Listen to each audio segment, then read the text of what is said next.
Well, good afternoon.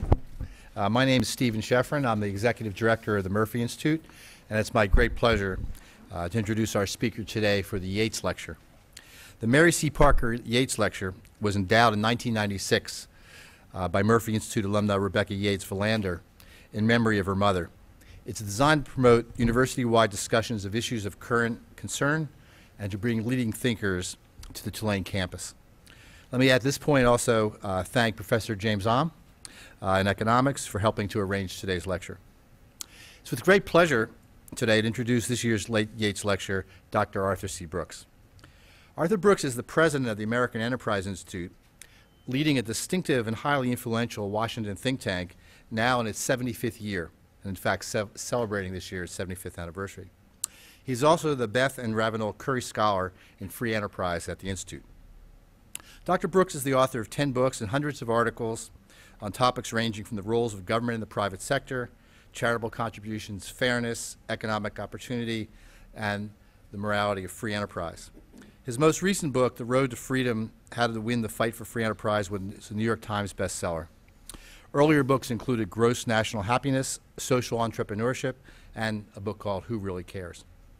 Prior to joining the American Enterprise Institute, Dr. Brooks held an endowed chair at Syracuse University and wrote extensively on social entrepreneurship, philanthropy, and the culture of free enterprise. Before joining the faculty at Syracuse, he was at Georgia State, where he was a colleague of Professor Ahm. He holds a doctorate in policy analysis from the Rand Graduate School. Now, I first became aware of Dr. Brooks through his op-ed pieces in the Wall Street Journal. The first one I recall reading, probably a number of years ago, was a beautifully written and disarming piece that punctured the conventional wisdom on the relationship between party affiliation and charitable contributions.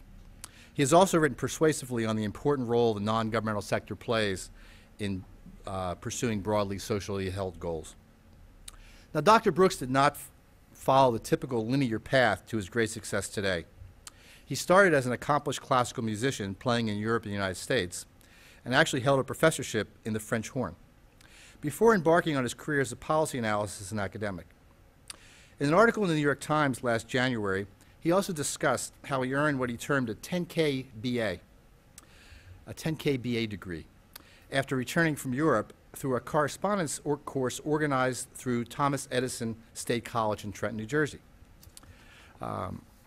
This is a great American story of opportunity taken, a very important lesson for everyone. Now, in the article, Dr. Brooks mentions that there was no residency requirement at Thomas Edison State College, and at that point he had yet to visit the school or even laid eyes on the school. As a native of Trenton, I felt that was terrible that he hadn't seen it. But he told me just in conversation just before today that just a few weeks ago he was in Trenton, and then we reminisced about what an old city it was. Today, Dr. Brooks will discuss one of his research themes in his talk, The Secrets of Happiness. After his address, we'll have time for questions and answers, and then a reception will follow right next door. So please join me today in welcoming Dr. Arthur C. Brooks.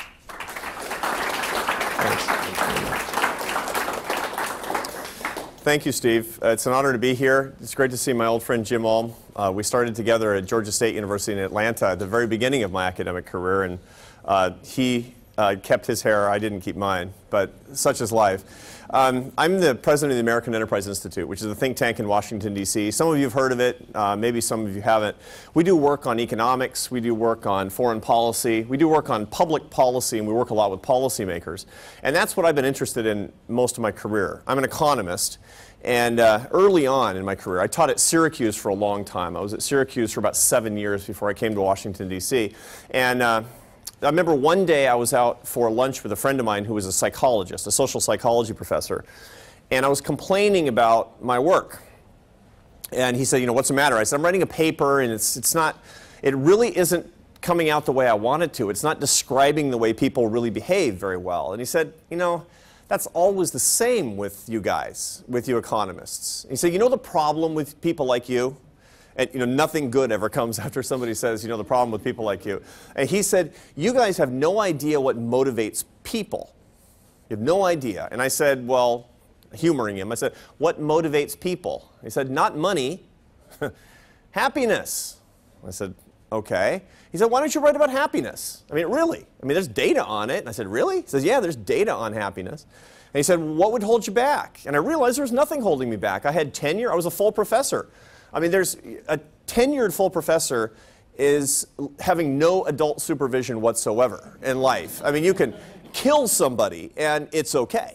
Basically, you won't lose your job. So I thought, you know what, I'm going to start writing about happiness. So I took 2 years and I did a study of happiness, and I came up with a lot of findings I'm going to talk about tonight, and I'm going to relate them to what's going on in Washington, D.C. today, and maybe some things that are going on in your lives as well. If I do my job in the next half hour, I'm going to give you some of the secrets to leading a happier life. I'm going to tell you some things that have not just changed my research, they've actually changed the way I live my life.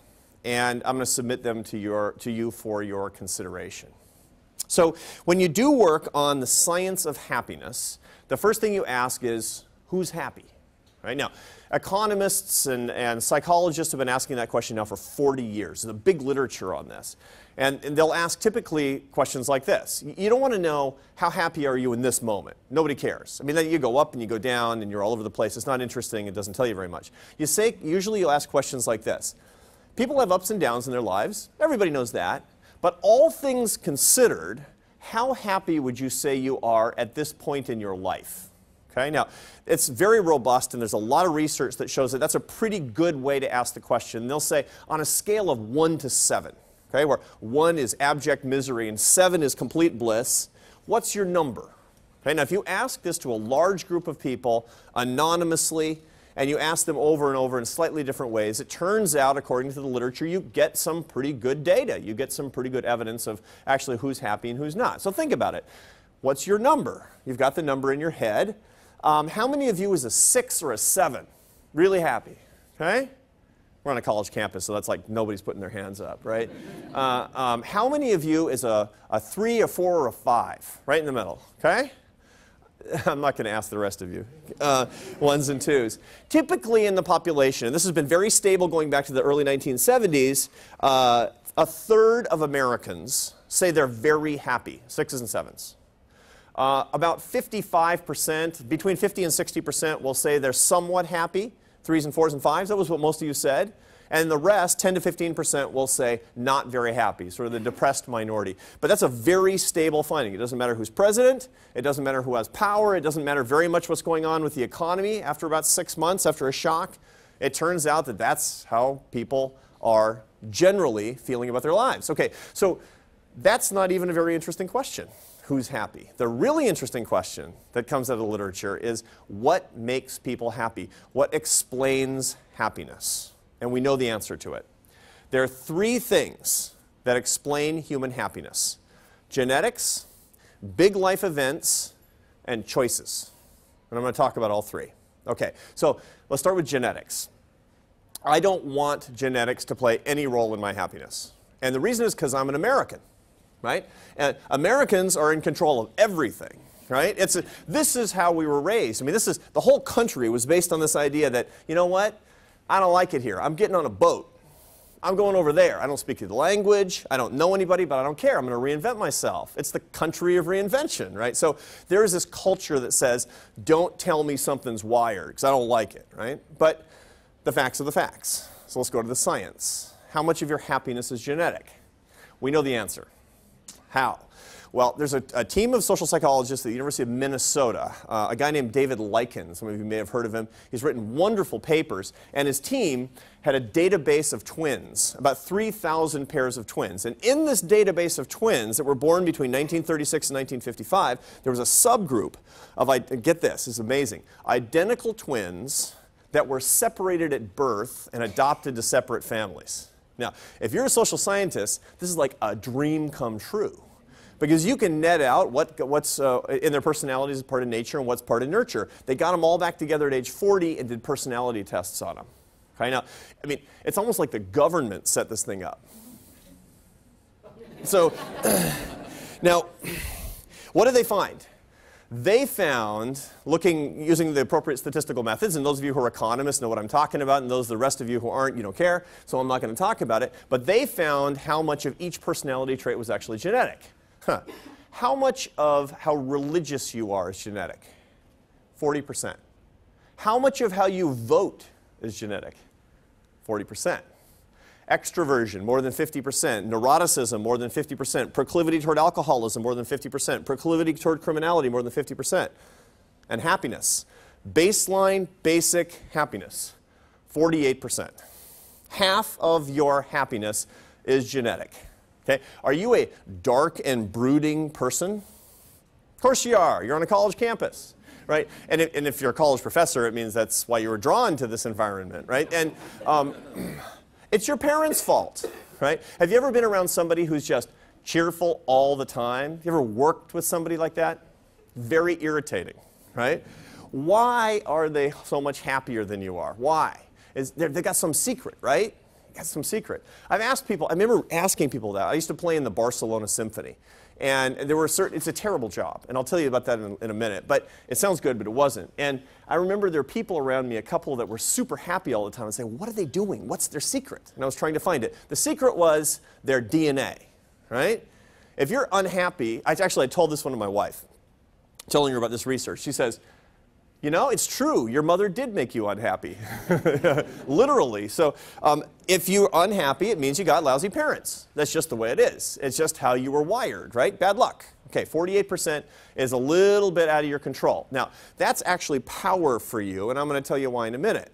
Because you have other parts that are under your control that you just need to start paying attention to and not worrying about that part is what it comes down to. But the big point is this. A lot of your happiness is actually innate. Now, the most obvious innate, although not genetic, characteristic that you see around people is their gender, right? So here's a question.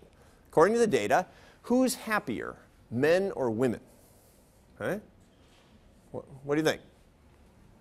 I've heard women and I've heard men, so I know we've exhausted the possibilities at this point, right? Who's happier, men or women? The data are clear. Women.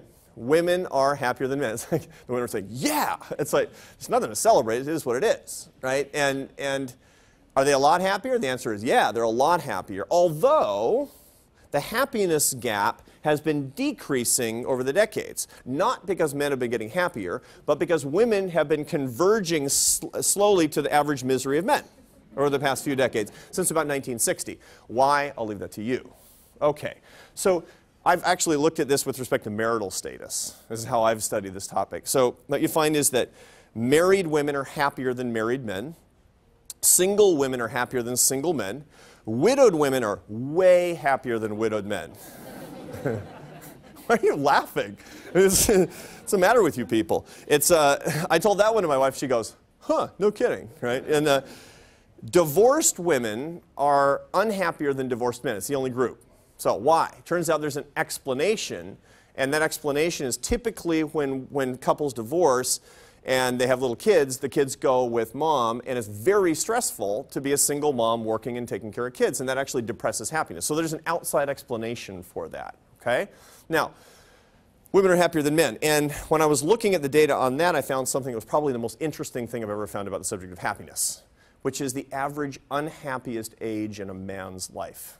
Okay? Now, I saw this in a bunch of studies. They were showing there's an average unhappiest age. Now, it's only men. Women don't have it. So women might fluctuate more and from day to day, but from year to year, they're more stable than men too. Men have a big dip in their lives that's very easy to see in the data, and I've run the numbers myself, used the right analysis with the right tools, and I believe it, and I found it. So when do you think it is? When do you think the average unhappiest age in a man's life is?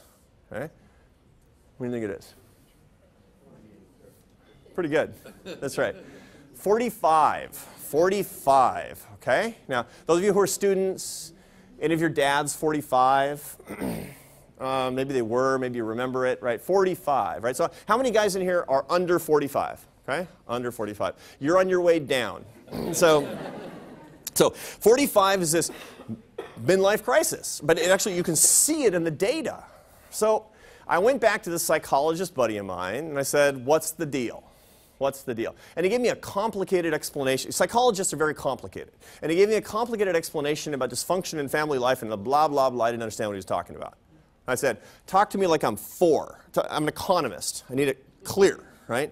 Give me the math. And he says, that's when your wife figures out definitively that you're boring, right? And I said, fine, fair enough, but I got to have more. So I went back to the data, and I found a better explanation, okay? There's a better explanation for it. It's not that everybody who's 45 is bummed out. Don't worry. It's that a sizable minority of men are really bummed out at 45, and they're pulling down the population average. You remember this from your stats, that you can have a population, and it can be driven by a subset of the population in one of its summary statistics. Right? And that's what's happening. A subset of guys is really depressed, and it makes everybody look like they come down a little, but they have come down a lot. So I really want to know what's going on with the sizable minority of men at age 45. What's bothering them so much? And you dig a little further, and you start looking at public opinion data and asking what's going on in their lives. Here's basically what you find. Okay, now, when you're a man, and you're in your 20s and 30s, and a woman too to a certain extent, but more traditionally this has been a phenomenon among men, life is simple.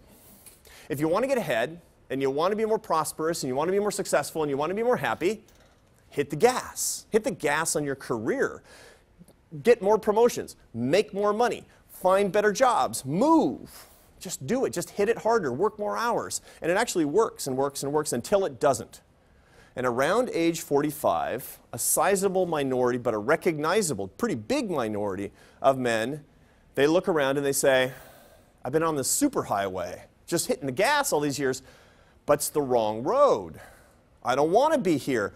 I want to be someplace else, but I can't stop. You don't stop in a superhighway.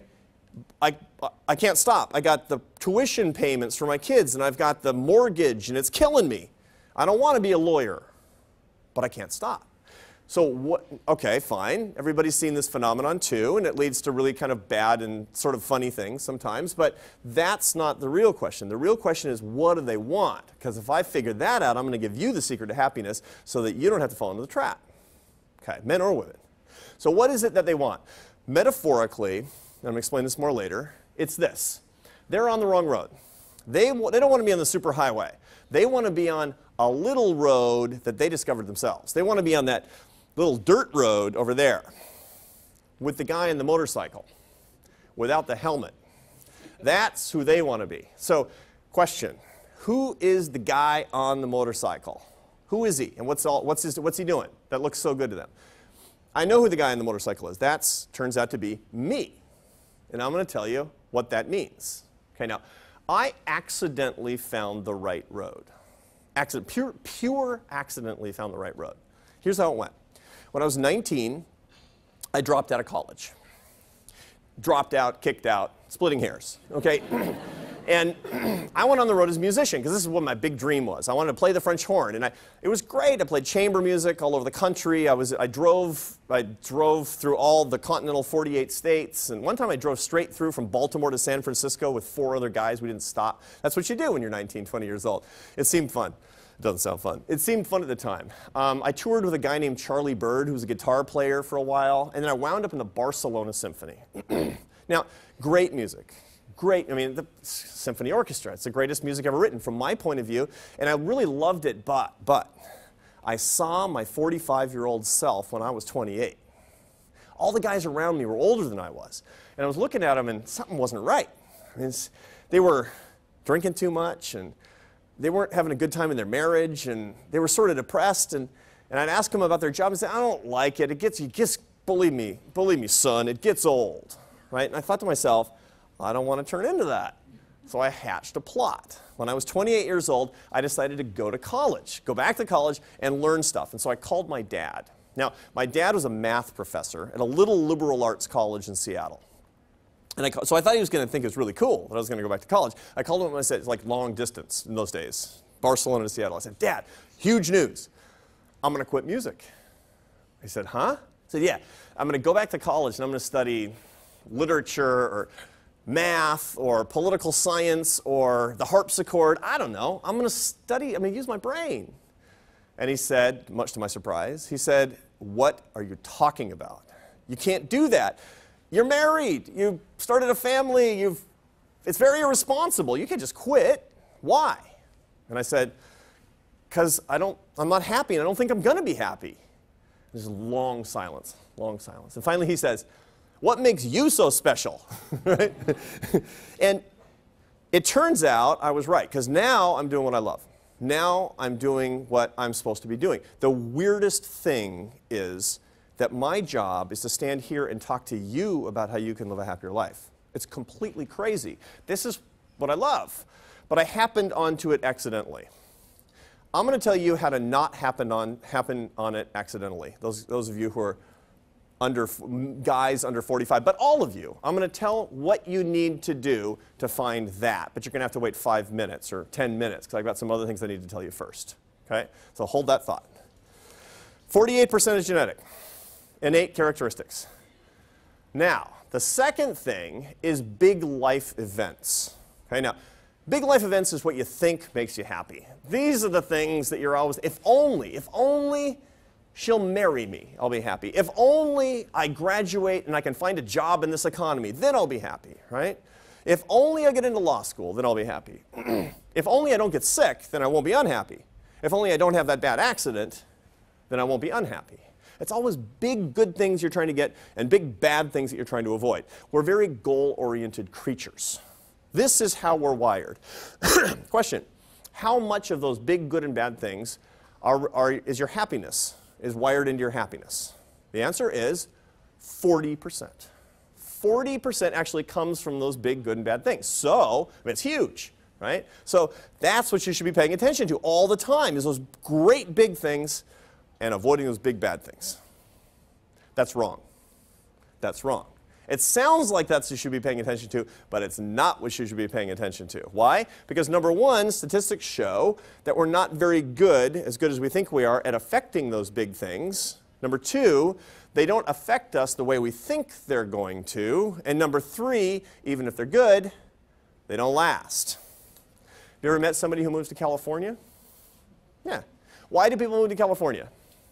For the taxes? No. Come on. Why do they move to California? They move to California because it's beautiful and sunny and cool and there's a breeze and people are gorgeous, right? That's why people move to California, right?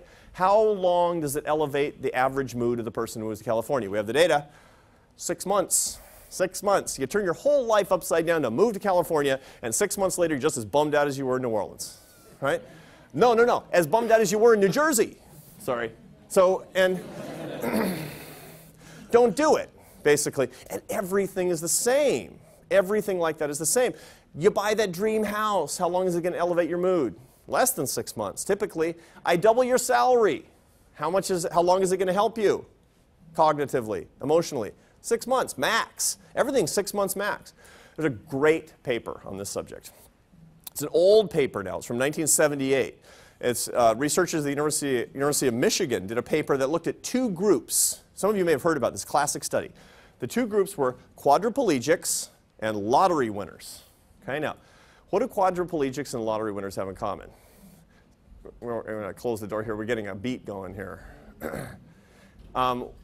What do those two groups have in common? The answer is a complete punctuation to their equilibrium. Something rocks their world, for good or for ill, right? Here's the question. How long does it affect their happiness? First, the quadriplegics. Now, think about it. If you became a quadriplegic, you'd never be happy again, right? Wrong. 6 months after their accident, their happiness, on average, had risen almost all the way to what it was the day before they were hurt. Almost, not completely, but almost all the way up to their average happiness before they actually incurred their accident. Now, they said, to be fair, that they would do anything to be able to walk again, but happiness is not part of that. Happiness is something that is related to other things about our personality, other things about our lives. We've got to come to that in a minute. But it's an amazing finding how durable we are, how durable our emotions actually are, how stable we are, our psyches are, almost all the way up to where it was. Maybe more interesting are the lottery winners. If you hit the lottery, what would you do? This is the parlor game. You ever played this? You go to a party, you don't know anybody, you want to get a window into somebody's soul you don't know, you go around the room. If you hit the lottery, what would you do? Right? It's always the same things, good things. I'd move someplace where my family is nearby. I'd get the job I've always dreamed about, even if it doesn't pay anything, so I could help people. I would write that book I've always wanted to write. Or when you guys do this and you want to impress girls, you know what you say? You say, I'd start a foundation, right? No, you wouldn't. So So what really happens? Here's what people never say. Here's what people never say. If I hit the lottery, it'd be so awesome. I'd start by buying a bunch of junk I don't want and don't really need and doesn't give me any joy. Then I would start a romantic relationship with somebody who's using me and doesn't really love me. Oh, and then, best of all, I'd start a nasty alcoholic spiral, right? That's what happens. You've heard the story. It's terrible. You've heard the stories of these terrible cases. And the question is not whether or not that happens. The question is why. Why do people wipe out after they hit the lottery? We have tons of examples of this, anecdotally, and some actual empirical evidence that these big disasters occur. We know why this happens. This happens because, on their own, 6 months after people hit the lottery, they're at a slightly lower happiness level permanently than the day before they bought the ticket. Literally, now I don't know, probably none of you can relate to this. Most of you didn't buy a scratch off on the way to this lecture. But there are big parts of the population that are buying lottery tickets all the time. Now, incidentally, this is a bad thing. I'm telling you, the evidence shows that people buy lottery tickets, most don't win. Those who do are permanently unhappier. Right? The best thing that can happen to you if you buy a lottery ticket, literally, is that you don't win. So, who sells the lottery tickets? The government does. Louisiana's a lottery, right? That's called predation, especially on the poor. This is a great way to pump money out of poor people, leave them worse off, and give it to middle class and rich people. It's an incredible scheme. Why haven't people caught on? Well, because people like it, because they're cognitively driven to this idea, this acquisitive idea that if I just hit the lottery, it'll be great, and people demand it, right? Still, do you think people don't understand this? You do. We have an ethical dilemma on our hands here. Maybe more on that later if you want during the Q&A. But let's get back to why that is, that you're slightly unhappy or 6 months after you play. When in the surveys of people who had won the lottery, major Powerball lottery winners, typically poor, $30 million at least, just like this. That's how that's how they were classified in this study. Here's what you find. Think about this weekend. What are you going to do that gives you a little bit of joy? Think about what you're going to do. Right now, think about what you're going to do this weekend that you're really looking forward to. Right? You're going to watch a ball game. You're going to hang out with your friends. You're going to go out for dinner and some drinks with some people that you love. Right? That's what makes you happy. That's what goes away when people have this big punctuation, this big explosion. Everything is dulled. It's like their circuits are blown out. They don't get joy from their hobbies. All their friends have changed. They don't like family life in the same way that they do. It's like nothing gives them flavor, and so they go in search of flavor. They go in search of full flavor in their lives, and what do they look for? They look for inappropriate consumption, inappropriate relationships, inappropriate use of drug and alcohol. And that's what we get because they're looking for the life in life 6 months or so after they finally hit the lottery. And this is where they end up, the stories that we actually hear. The truth is, if you want to be happy, don't go looking for the big things. Just don't go looking for the big things. Now, what I've told you is 48% is out of your control. 40% is kind of in your control, but it's a waste of your time. How much you got left? 12%. Here's the good news. It's all yours. The 12% is what's under your control. Now, should you think about it if it's only 12%? And the answer, and I actually contemplated this for a bunch of time. Should I even write about the subject of happiness if only 12% is under our direct control? And here's how I figured it out. So Jim and I, when we were at Georgia State University, we had this colleague, okay? And this colleague, he came home from the doctor once. He was the same age as me at the time. He was in his 30s in his time. And he came home from the doctor one day. And the doctor said, the doctor had told him he had something like 20 years left to live. Now, this is a weird thing to hear from the doctor. You go to the doctor, and the doctor says, I've been looking at your tests. Please come into my office. And you go, oh. And the doctor says, you have 6 months to live, or you're fine. But 20 years to live, what is that all about? It turned out he had a congenital heart defect that had no known, at that time, according to technology at the time, and still, it turns out, some 20 years later, 15 years later, that didn't have any remedy to it. So the result was that he would most likely die of a heart attack before the age of 60. Okay, now, what would you do if it turned out you thought you were going to have 40 years left of your life or 50 years left of your life, and you only have 20 years left of your life? That's like finding out you thought you can control all your happiness. You only have 12% of your happiness. What do you do? What do you do with the little bit you got left? More than you ever would have otherwise. So this is what our friend did. He said, you know what? I'm going to be a better dad, and a better husband, and a better community member, and a better professor, and a better scholar, and a more happy person. I'm going to live my life to the fullest every single day. And he changed his life. It was the weirdest thing I've ever seen. He was so morose and so cynical all the time. And after that, you know, he went home and it literally says, honey, I want to have more kids. And she's like, you're not even going to be here, you know. But they did. They grew their family. He wanted to have more of experience with children. He said he would come home from work and say, we've never been to Istanbul. Get the kids, let's go. And they would just live spontaneously, and he was a happier person as a result of it. That's the same recipe for you and for me. You have 12%. Get it right. Figure out how to do that 12% exactly right, and start right after this lecture. Start using that 12% to the max. Now, here's the better news. The 12% I'm going to tell you about, the things you need to do and focus on, also are the parts of your life that will give you the best luck with the other 40%. Okay? Because the 40%, you shouldn't be going for the big event. You should be living in such a way where your luck is best, and you're avoiding bad things, and you're getting good things in the greatest probability. And so I'm going to give you a little bit of control over that too, if you do what I'm about to tell you with the 12%. You have a happiness portfolio. All you have to do is pay attention every single day to 4 things and neglect everything else. Okay? So put these 4 things on the top of your list, and then all the other things you're going to do, and then cross out everything but these 4. Okay? Now, here are the 4 things for you to pay attention to every single day. Your faith, your transcendental life, your interior life, your philosophy, your sense of ethics. You don't have to have a specific religious faith like I do, but just call it that. Your faith, your family, your community, and your work. Those are the big 4.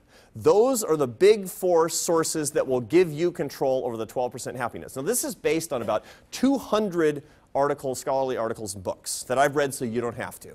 Okay? And I guarantee you that these are the subjects that keep coming up again and again and again. Now, faith is self-explanatory. Family is self-explanatory. Maintaining the relationships that are most intimate to you, people who are in your family. Community requires a little bit more explanation. The 2 parts of community life are basically cultivating and maintaining friendships and giving.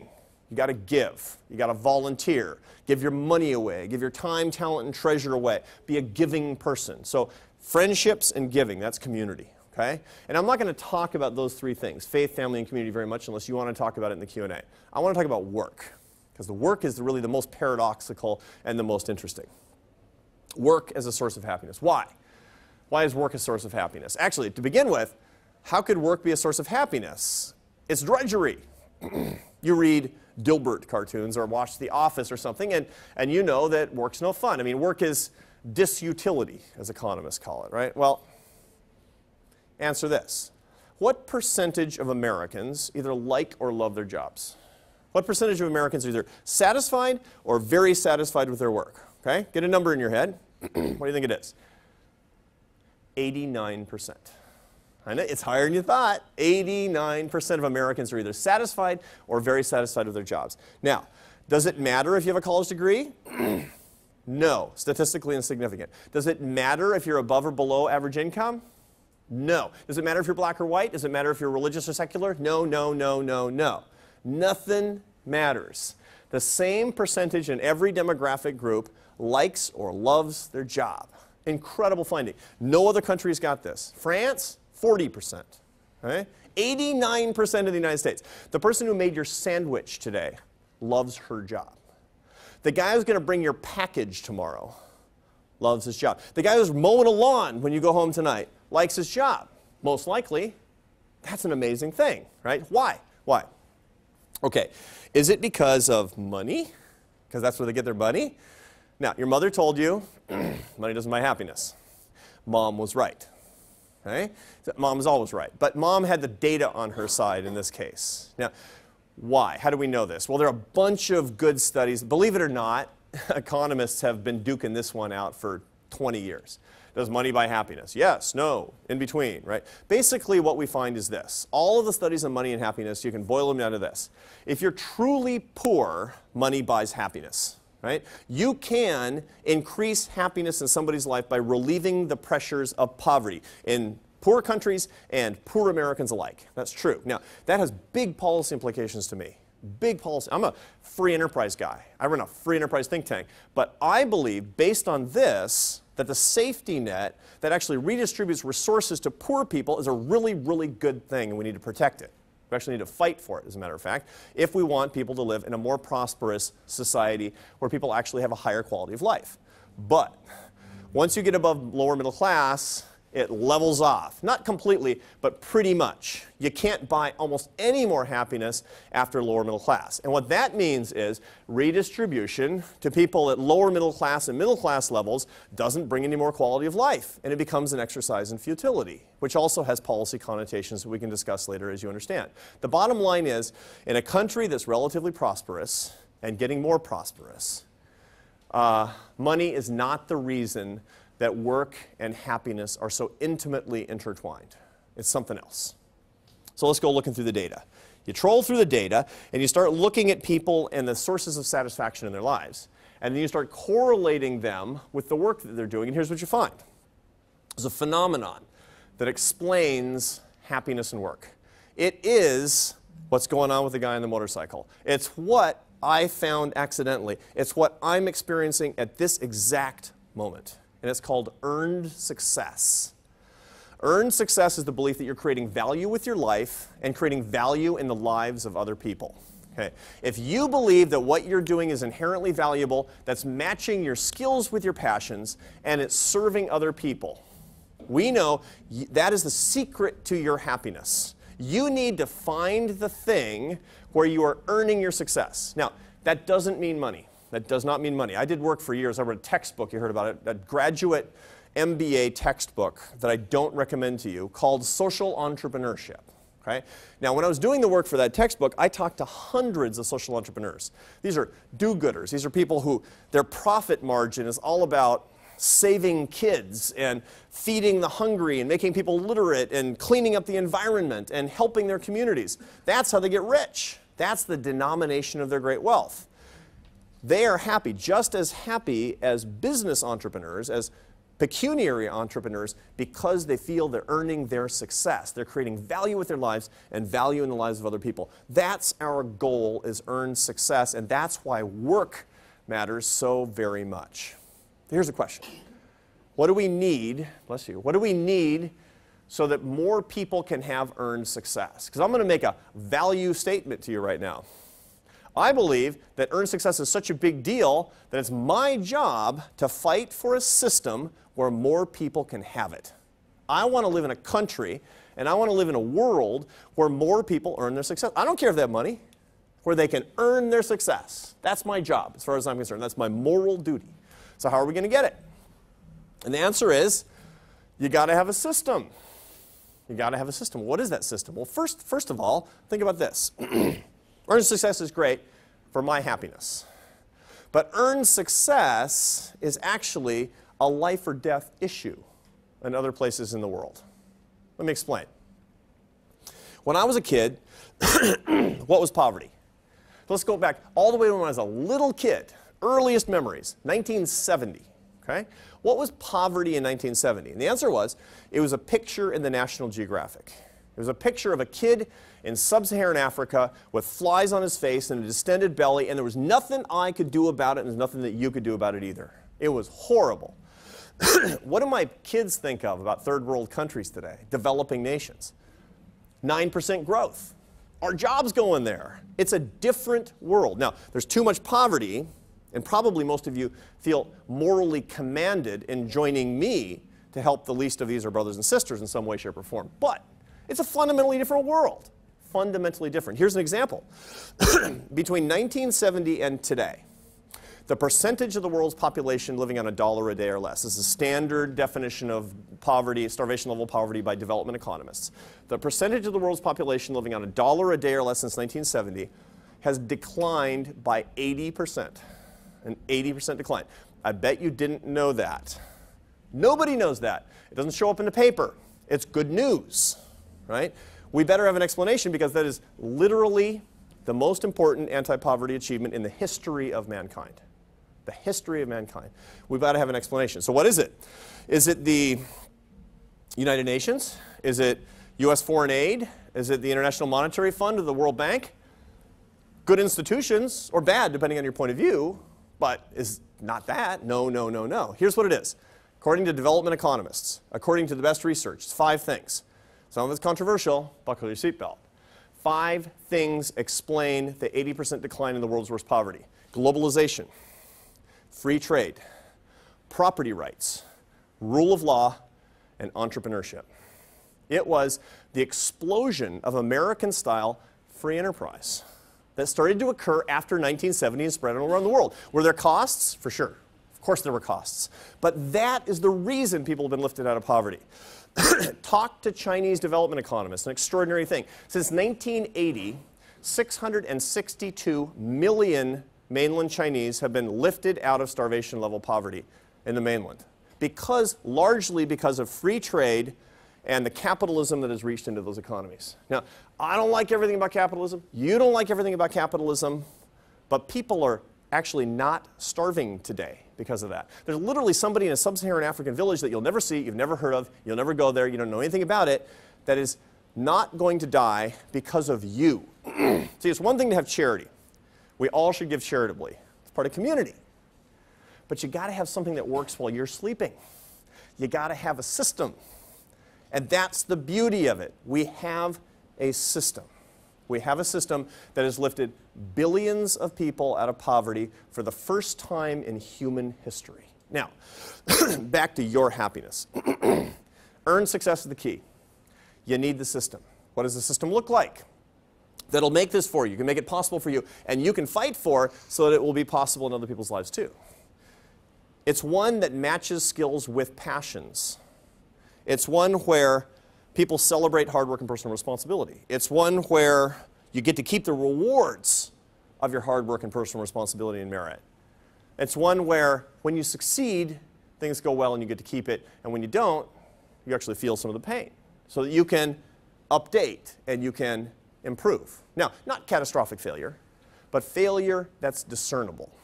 The name of that system is what I just told you about that saved all these people in the world. It's the free enterprise system. Imperfect, to be sure. Failing in certain markets, to be sure. But think about what it's done for you. Think what it does for others. Think about the implications for happiness. Here are my last words, and I'm going to turn it over to you. Because I've talked about lots of stuff that I didn't explain, and my guess is you have some questions that you'd like more information on.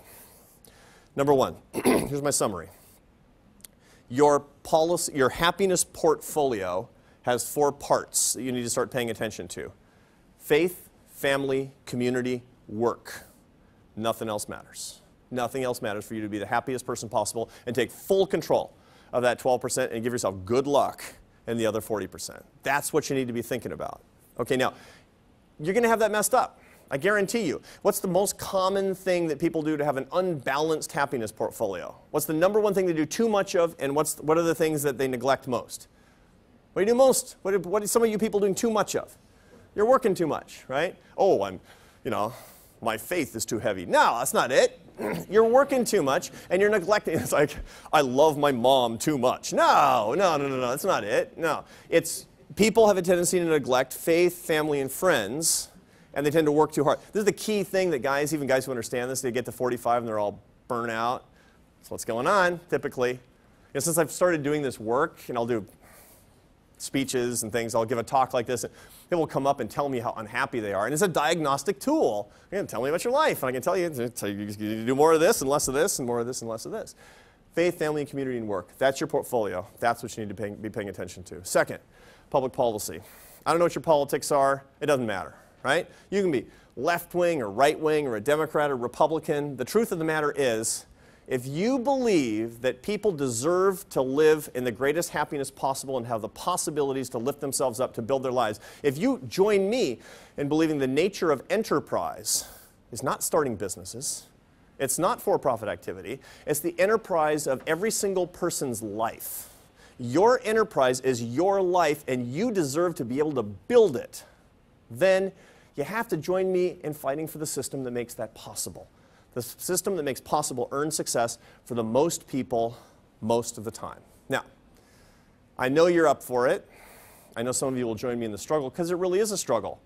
This is beyond politics. It's beyond all the nonsense that's going on in Washington, D.C. today. It's about how to give more people a better life and how to leave a better world. And if you do it, you're going to be happier, people around you are going to be happier, the world's going to be better off, and I'm going to even be happier too. So for that, God bless you and thank you. We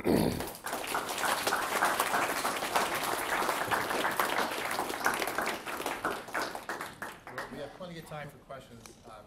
Let me start first. It's a 4-hour session. So, yeah. There's a literature out there in the behavioral economics, psychology literature about how too much choice is a bad thing. Could be a bad thing. What's your thoughts on that, and how does it relate to happiness? So there's a famous book called The Paradox of Choice. And the Paradox of Choice basically has all these experiments in it where people go into a supermarket and you have either 3 varieties of jam or 35 varieties of jam, right? Which are you going to enjoy more when you buy it? The answer is 3 varieties as opposed to 30 varieties, right? And then they ask people later and says, I don't know if I made the right choice if there were too many choices, right? There are a whole bunch of experiments like this. They did them mostly with college students at Stanford, and it's a really interesting book, but the conclusions were all wrong because the authors who wrote the book, their conclusion was choice isn't that great. Choice actually isn't good for people. What we need is a life that's more bereft of these types of choices. And so we could do a whole lot of good by tamping down competition in free markets. That's wrong. That's completely wrong. Here's the deal. The reason that choice is sometimes costly is because it comes with something that we think that economists call information and transaction costs. Okay? When you're making a choice, it's costly because you got to figure out which is which, and you have to decide which one to buy, and this results in certain costs. The answer to that, to transaction and information costs, is not to get rid of competition. Why? Because competition is so beneficial. The fact is, if there are 30 types of jam, you're going to have higher quality jam at lower prices and greater abundance all the time. You're going to have the Chilean jam, and you're going to have the Portuguese jam, and you're going to have the weird elderberry jam, all the stuff that you actually want. What it means, basically, is that we have to figure out how to navigate choice a little bit better than we typically do. I mean, it's simply up to us. So it's an imperfect conclusion to a very interesting set of experiments in that literature. Yes, sir. And then we'll go back to you, man. I have I'm trying to complete my notes. You said globalization, free trade, property rights, rule of law, and Entrepreneurship. Entrepreneurship. Yep. And you said there were the reason that the big events don't last long, and they're not necessarily easy to control in terms of having a particular date. And there was a third. The reason that big events you typically don't have the effect you think you're going to. We have. They don't last long. Actually, I broke one of them up into 2, so think of them as 2. They're hard to control. They're harder to control than you think. The outcomes are not what you think they're going to be, typically, when you invest in these things, and they never last. Yes, ma'am? I work on Plato and Aristotle, so the questions you're asking have been with us since... Absolutely. Absolutely. I think, to me, maybe the deepest issue, and I just am not sure how you understand happiness has to do with the difference between, so the 4 things you mentioned at the end, family, community, work, Right. these are objective features and conditions of our lives Right. that someone can look at from the outside and see how well you're doing. You know, if you have a rich life in these regards or not. There's another layer, which is started with your statistics. The statistics are very interesting. Yeah. I guess it all. But how many people feel Right. good? You know? Right. And it's just so remarkable sometimes the discrepancy one sees Yeah. between how people feel, Right. you know, especially maybe in non-normal cases like clinical depression or something. Sure. Or drug addiction. Drug addiction. Yeah. Right. So you can look at it from the outside and you go, wait, why are you unhappy? You Right. have a wonderful family. Right. You have great work. You have... So you're Aristotelian, and that's Aristotelian happiness, eudaimonia, is a great thing because it basically says you can be eaten out inside by depression, but if you're living a good life well lived, axiomatically, you're happy in a way, right? And, so there's a controversy of whether you should translate it happiness because we have such a subjective connotation with that term. Mm-hmm. But I'm kind of not sure what you're thinking or the way you're approaching it with the So it was with statistics you look at and everything. Right. How do you see the relation between those two things? So that's a really great question, and I when usually in the first chapter of a book, that's the reason why some of the books don't sell very well. It's because I'll spend a lot of time on measurement, right? Because this is, so I talked about the way that we're measuring in all the stuff that I'm talking about today. Is the surveys that say you have good things in your life, you have bad things in your life. All things considered, given this, how happy would you say you are about your life these days? That's a mix between good life well lived and psychological happiness at this moment. It's basically the best amalgam that we can find of that, and it consistently will measure that particular phenomenon. Now, it's not robust philosophically. It just isn't. And the truth of the matter is the greatest discrepancy that you can find in measures of happiness are people who say, right now, how happy are you, right? And that has no bearing, practically, on how happy they truly are in an Aristotelian sense. That's the biggest problem. What we're trying to do is bring these things together. Psychological happiness and life satisfaction and moral goodness all kind of into one neat bundle. It's a very tough thing. I mean, philosophically, the unsoundness of it is troubling, for sure. But that's what we're measuring. And let me ask you one other thing. So in the kinds of policies that you would want to advocate or encourage, are you aiming to, I guess maybe it seems to me you can only aim to enhance these objective conditions. Or do you also think that you can do anything to address people's psychological experience? Here's what, we know that measure that I was talking about can be enhanced through the happiness portfolio of faith, family, community, and work. People will experience the greatest life satisfaction as a result of those things, notwithstanding the fact that they'll still have the ups and downs. It doesn't blunt the ups and downs at all, the things that we're talking about. You know it because you have a family. Your family gives you more downs and more ups, right? It's the psychological happiness moment to moment is not affected. But you will get a good effect along these lines. Now, how does it work? What's the mechanism through which it works? It's really interesting. If you talk to people who are really super religious, they'll say you're following natural law, you're following God's law.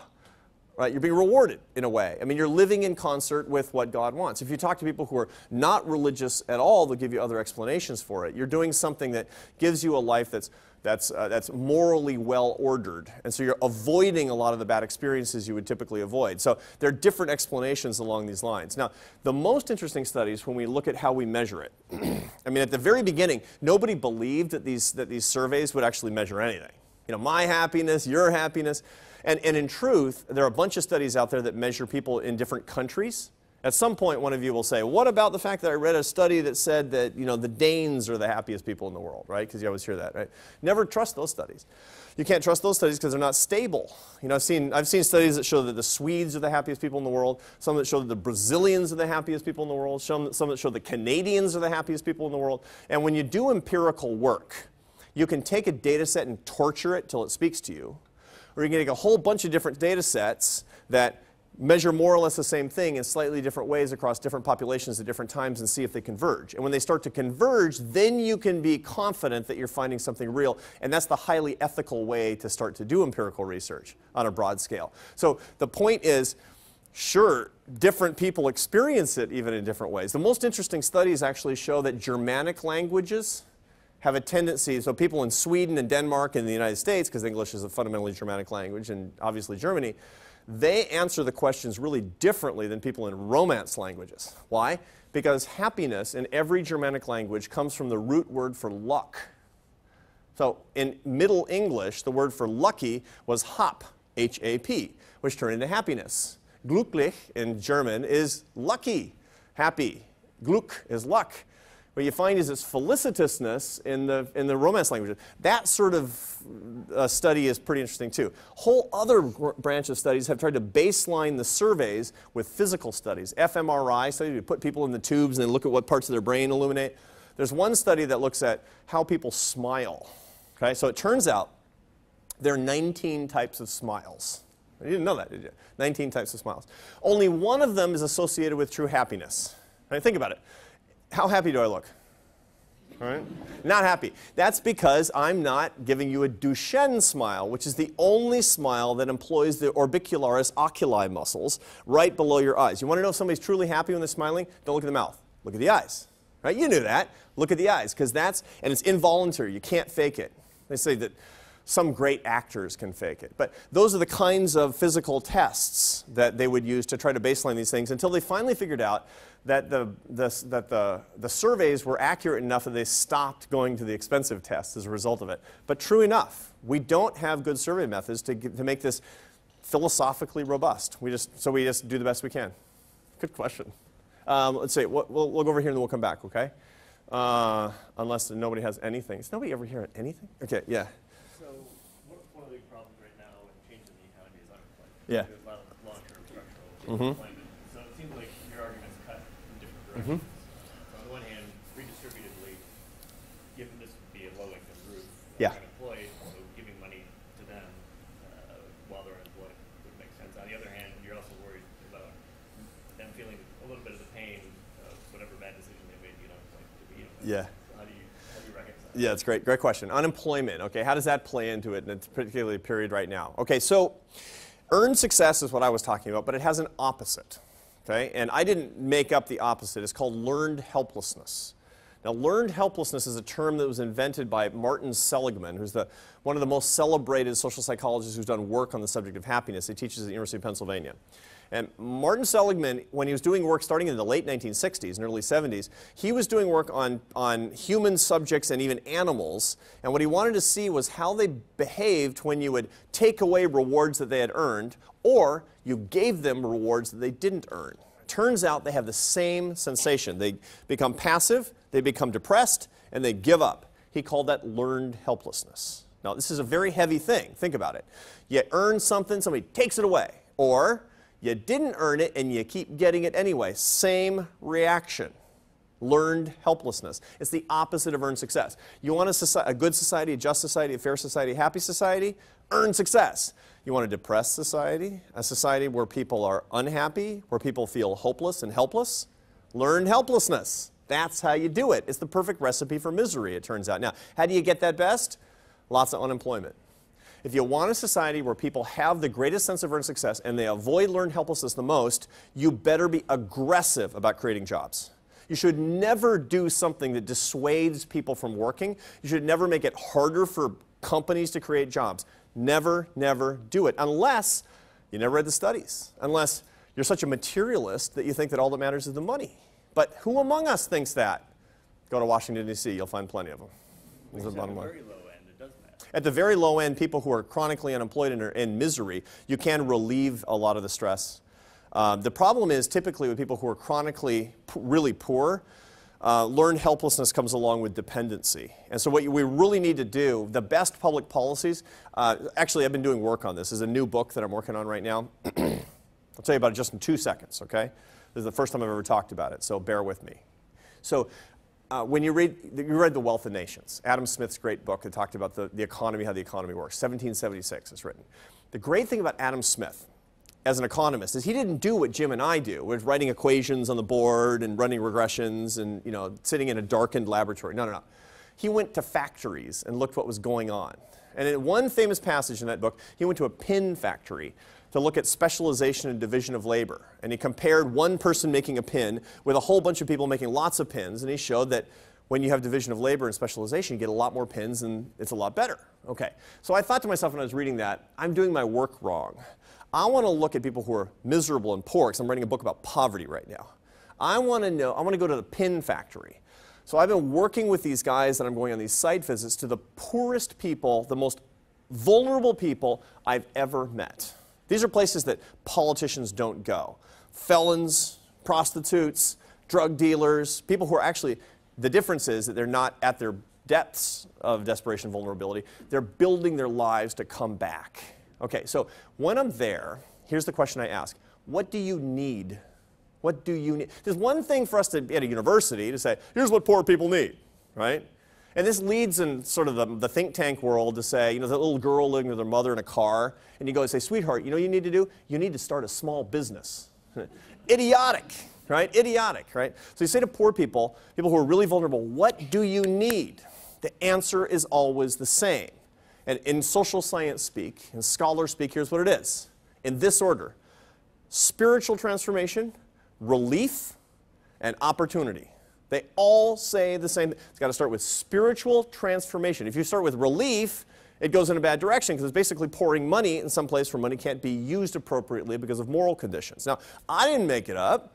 I didn't go in there and say, I tell you what, you need to find God. No. What do you need? Then relief. If you don't have relief, if somebody needs to pay the rent, they need relief. And that's where it's so good to have a social safety net, paid for even by the government and charity, that will actually provide this relief. And then you got to have opportunity. You can't let the safety net turn into a hammock. You got to have an opportunity society that's ruthless about providing great education to everybody, and an entrepreneurial system that will reach all the way down to the bottom. So your policy portfolio is culture that will allow spiritual transformation, that has relief from charity and a government social safety net that's very robust, that's very serious. And then you have to have opportunity that largely comes from education and entrepreneurship. And with those things, the sky's really the limit. So that's how it basically relates together. And if I do my job in 2015, a new book will come out, and I'll send you a copy. Thanks. Over here, this side, we got to give this side some affirmative action. Then we'll come back here. Yeah. I have a pair of questions you can answer this one for sure, or both. The first is, to what extent do you think that government decision-making should be guided by considerations of happiness, even if it's omission, right? So, of course, you might think, well, it's kind of forgot so often, but nevertheless, should they have this in mind at all when they're deciding to do or not do something? Yeah. That's the first question. The second, this thing I've heard over and over again in terms of summaries of the self-satisfaction report literature. And this is something I've not read for hands, it's just been an echo through sense of concern. Was that the biggest predictor was people's how they compare to their, or how they thought they compared to their peers, which of course would bear an awful lot of questions of redistribution, even beyond those critical levels. So the first one was? The first one was, to what extent should we be Yeah. refraining? Yeah, should be a policy objective. My view is that, generally speaking, this falls into the wrong hands and it gets into really weird policies fast when we talk about happiness per se. If we're trying to give people the right emotional state, it's something that the government is inherently poor at doing. Earned success and learned helplessness, on the other hand, are really, really important policy goals, in my view, because you want to find the drivers of life satisfaction that are most proximate to happiness, and at the same time where the government can be competent at dealing with them. The government is incompetent at dealing with it. You don't want to, I mean, the French government is now actually has a bureau of happiness. I mean, really? And they're all really super bummed out. So it's just not working out so great, right? On the other hand, to talk about what the conditions are of earned success, which is proximate to happiness, and where we have drivers under the control of government and learned helplessness, and it has real policy implications, we can be dealing with things like that. So that's my view. The second was? The second was report accurate over. Oh, right, that relative income. So there are a bunch of studies that show that people care an awful lot where they sit in the distribution. Okay, they care about it a lot. So they're a lot poorer than their neighbors. They're not going to like that. That's true. That's absolutely true. Now, the trouble with that is that you can, if you follow that basic logic as opposed to giving people pathways to their success, you're going to always go and you squash downward, and that leads to outcomes that people in the end don't like at all. Okay, that actually leads to greater unhappiness. And number one. Number two is there are very good studies out of the United States and the UK that show that when people honestly believe that they have pathways to rise, they like inequality. They like inequality. You know, when you think about it, economic inequality is something that we're always worried about, but inequality per se is something we all like. We like inequality. We like to be our own person. We don't want to live in a hive. We don't want to live like bees, where every single person has the same conditions, where every person goes through the same education with the same major and the same level of college and the same kind of job, and no matter how hard they work or what their preferences for labor and leisure are, they're the same pay. Nobody wants that. Not one of you wants that. It's a very radical type of thing to want. We like inequality. What we don't want is inequality that's unfair. Fairness is the key thing. If you believe that the inequality comes about because of things that have nothing to do with your merit, you're going to be very unhappy about that. That's the reason that the key to this, to squaring the circle on these policy implications, is if you join me in believing that inequality within boundaries of standard of living that is acceptable is great, you also have to join me in being ruthless about opportunity policy. You have to be a warrior for education. You have to be looking for policies where people will always create good private sector jobs so that people can earn their success. Because if they don't have the mobility, then inequality is lousy because it's unfair. And we'll be living in a society that has this fundamentally immoral strain to it. Here's what worries me. Here's what keeps me up at night as a free enterprise economist. Mobility, economic mobility in America, according to Boston Federal Reserve data, the ability to move from the bottom quintile to the middle quintile or above, that ability has fallen by 1/3 since 1980. Income mobility is falling in America today. That is it's a real crime. It's actually a scandal, because then where do we go? We say, okay, I'm not going to do anything about that, and our economy is not doing anything about that. It's gotten worse over the past 5 years, worse. So what do we talk about instead? The scandal of income inequality and how we're trying to get rid of income inequality. Forget that. Go to the root problem, which is mobility. And if we attack that, the other one takes care of itself, and people live better, more interesting, more exciting lives. That's my view. It's a good, very good question. Back here, yes, sir. If you're a student looking to join an organization and work for them happy, or you're a manager responsible for motivating and being happy, I've read some articles that say 3 things.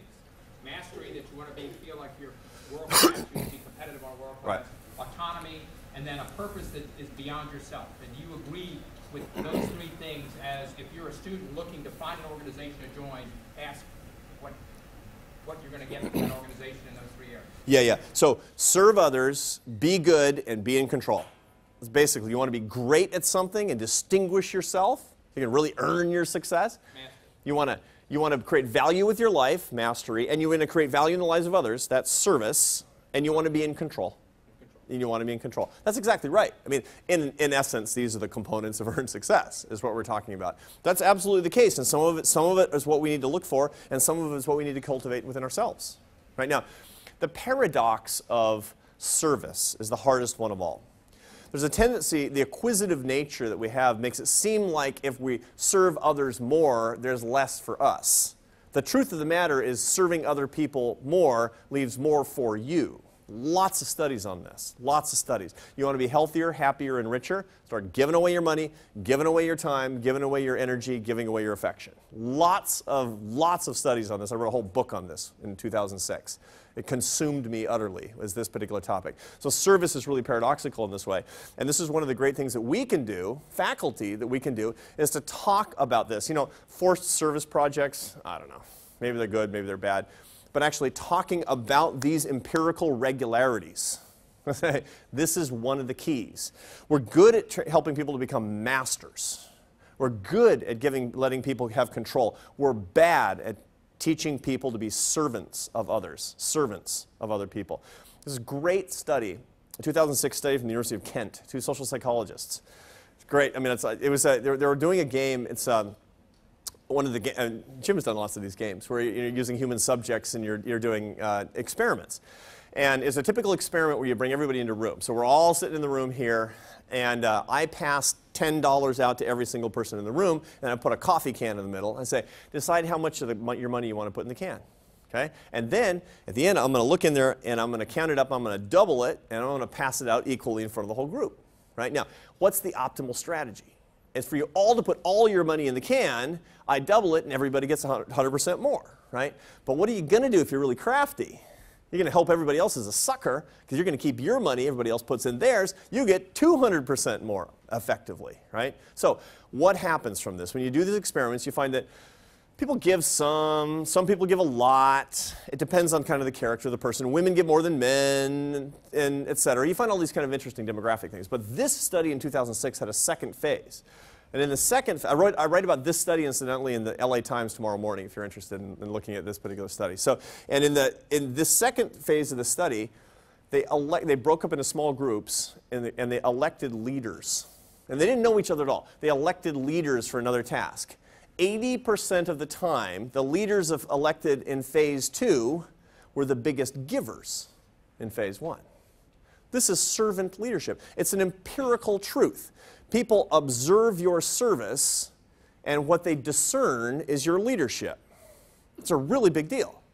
This shows you how to lead a better life, is to be a public servant. Not public servant in the case of you got to go work for the government, but to truly serve others in both private and public ways. Yes, sir. So, you were giving, by the way, thank you for coming. It was a nice talk. It was such a great motivational speaker until you got ideological. That's right. You thought I was going to do like Dianetics on you or something. Yeah, that's right. Join me, man. You'll be happy the whole time. That's right. You know what? Here's what I noticed that you have joined me. I'm a Rawlsian liberal. Yeah. I don't care about these big entitlements for the middle class. Yeah. I care about the poor. Yeah, man. I was shocked to find the head of the AEI saying that you want to raise this, you want to give a really strong safety net and a whole lot of money towards education. You got to read our stuff more. So I guess so in any case, you are a Rawlsian liberal, even though you probably don't like that. But the fact I have no opinion on it. Anyway, go ahead. Good. Yeah. Fantastic. So in the United States right now, we have these gigantic entitlement programs. Yeah. I don't care about Paul Ryan's little revisions and stuff. Both parties are so committed to them. We got the sequester, and right now it's doing all these things to hurt the poor. We aren't. The problem, I would take it for you and for me, is the big entitlement programs, which are for the middle class. Yeah. How do you change that since the parties are elected and controlled by the middle class? So you and I agree 100%. You agree? You should be working at AEI because you're a conservative like me, and so here's the deal. Yeah, she's been telling me that. That's right. Are you married? That's right. Oh, okay. And she's like, no way. Are you kidding? No. Anyway, so. She's the last department chair. Okay. So look. The way to win this. Look. Let's just assume that what's making America insolvent is runaway entitlement programs, which are disproportionately paying out more money than people ever paid into them. This is math, okay? This is math, right? So this is uncontroversial so far, okay? What gets controversial is what you do about it, right? The answer of saying, we can't afford it, doesn't work. Doesn't work. People don't care. People will say, I don't care. Somebody else will pay for it. We're a really rich country. We'll raise taxes on the rich. If you're a liberal, you say, we'll raise taxes on the rich. If you're a conservative, you say, at some point, I don't want to offend old people because they tend to vote Republican, and so at some point somebody will take care of this and we'll kick the can down the road, right? The only answer is a moral revolution. The only answer is a moral revolution. What is the moral case for entitlement reform? It goes something like this. So I lived in Barcelona for a bunch of years. And the great thing about living in Barcelona, one of the cool things, I had moved there from New York City, right? Barcelona, no homelessness. When I was there in the 80s and 90s, no homelessness. Today, I go back and my house has a homeless guy living on the stoop. What happened? It didn't become a right-wing, Ayn Randian, Galt's Gulch kind of place. No. What happened was the debt crisis. That's what happened. What happened was effectively entitlements got out of control. They cratered the economy, which became insolvent, which led to austerity, and austerity always hurts the poor. As sure as we're all here today, austerity in America and every other country in history doesn't hurt the rich. It barely touches the middle class.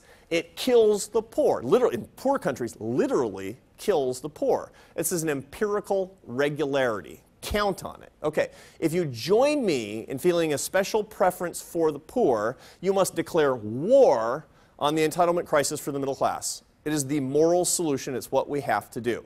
Because if you pour the money out the door, America is going to become insolvent at some point. It's going to be, we're going to have austerity imposed on our economy, and there is no economy in history that said, okay, we got no money left, so the tiny little bit I've got, I'm going to give it to poor people. Never going to happen. We have to solve the problem now to help the poor now, and that's the ultimate moral case that we have to make to the American people. And how do we get it? The answer is moral leadership, which we don't have in Washington, D.C., in either party, in any branch of government. That's what I would say. My guess is I haven't said anything too objectionable in your point of view. The problem morally is we promised to mess with people. We really did. We took their money. that is all the Social Security and Yeah. Medicare benefits, and we promised them something. So there is a little bit of a moral dilemma there. Well, if I retire today and I'm middle class, Medicare will pay me 3 times what I paid into it. That's not the promise. Nobody promised to pay me 3 times what I paid into it. The truth of the matter is you have to change the overt contract without changing the moral promise. And the only way that you do that, incidentally, is by bringing the American people along to take care of the least of these in our population. The only way that you do it is to say, do you believe that we have to take care of the poorest people in our country? That's it. What ultimately any politician from either party has to do, because then the moral contract stays intact even if the public policy contract has been altered. That happens all the time, and it's a completely legitimate thing to do because it was a stupid public policy contract that was insolvent the day it was signed. Exactly right. It didn't work unless people keep dying at 66 forever, which is how the whole system was put together, basically. Maybe one more question. We've got time for one more question. So, as a follow-up on Professor Brower's question, the ideal, or I'm sorry, not the ideal, the stereotypical redistribution program in America today is, many people would say, the Affordable Care Act. In the 26 states which haven't accepted Medicare expansion, 60% of the uninsured are working people. So they're people who make over the 137% federal poverty line cap on Medicare or Medicaid, but typically below 200% FPL. Right. So FPL. Federal poverty. I know. It's just no acronyms. It's So illegal. Okay. These, I think, are people that Except AEI. neither you nor I would consider to be the poorest of the poor. Right. Who've got jobs. Right. And where do they fit in your sort of system? Are these people who are deserving and needing of some sort of redistributive aid, or are these people who really, you have to say, bite the bullet and get the short end of the stick? Well, the working poor in this country have always been the one that don't have medical care. The truth is we have socialized medicine in America, and we have for a very long time. It's called Medicaid. That's for the bottom 20% of the income distribution. It's the second 20% that are almost all working that have gone without, like when I was in my 20s and I didn't have health care, I was in the second 20% of the income distribution. Actually, I was in the bottom, but I was working. So the working poor have always had this particular problem. That is really the only problem in healthcare coverage in America today. The key thing is, what are you going to do to cover that exact group? A 2,000-page bill that covers absolutely everything with the most arcane set of rules that literally nobody can understand? So if you're for it, you understand 10%. If you're against it, you understand 9%. And basically, it's a proxy war between whether or not you like Democrats or Republicans. That's what we got going on. The states, largely, that are repudiating it for right now are saying we want a system that takes care of those particular people that are in the most need. I mean, that's what I want them to be thinking. I mean, look, everybody's all over the place on this. And we don't understand it well enough to implement it right now in the first place. So that's what the argument should be about. Look, if you're for it for the right reasons, that's great. If you're against it for the right reasons, that should be okay too. But right now, it's nothing more than a proxy war, and the people who are getting lost are those exact people who need the help the most. We have, look, you go on our website, aei.org, you can find a 7-point plan that'll take care of those people. That's a free market healthcare reform plan. We've got it solved. We know how to solve it. Now, why are we in this mess, you might ask? The answer is because in 2004 and 2005 and 2006, when Republicans controlled all of Washington, D.C., and everybody knew we needed health care reform, they didn't do anything. And they didn't do anything, which means it came to a head, and then the Democrats took over everything, and they pushed through the kind of health care reform they want, which is ultimately a single-payer system for this whole country. And that's the direction that we're going. So we have this weird proxy battle, and the only people who are really not being served are the people who are in the most need. That's classic. We always marginalize the people who are in the most need unless we have a strong moral sense of what we're trying to do and make that moral case very, very acutely. And when we do that, incidentally, you and I come together in about 95% of the time, and that's when we're lethal. So with that lethality, my last words again are thank you, and we're going to go have a reception and drink wine. Thanks. Thank you.